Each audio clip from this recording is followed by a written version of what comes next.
dowladda dalka Holland ayaa shaaca ka qaaday inay la baxaysa ciidamada kooban ee ka jooga dalka Soomaaliya soo warbixinta warkayna ugu eegay waryaheena Maxamed Ciise Maxamuud. dowladda Netherland ayaa shaacisay in ciidamo ka jooga dalka Soomaaliya ay kala baxayso kuwaas oo qayb ka ah ciidamada tababarka siiya ciidamada dowladda federaalka ee Soomaaliya ee ku sugan dalka Soomaaliya. dowladda Netherland waxa ay sheegtay in 15 askari oo u badan tababarayaal iyo taliyaal dhanka ammaanka ah ay ku sugnaayeen gudaha dalka Soomaaliya kuwaas oo qayb ka ah howlgalka midowga Yurub ee ka socda Soomaaliya laguna caawinayo ammaanka iyo tababarka ciidanka dowladda federaalka ee Soomaaliya.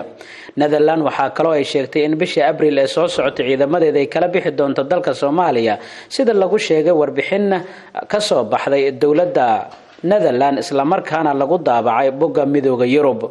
wasiirka gaashaandhigga ee dalka Holland waxa uu sheegay in ciidan yari haysata dalkiisa ay qasab ka dhigayso in ciidamada kaga sugan dalka Soomaaliya ay baxsadaan isagoo intaa ku daray in madax banaanida Netherland ama Holland ay tahay muhiimadda koowaad ee dalkiisa.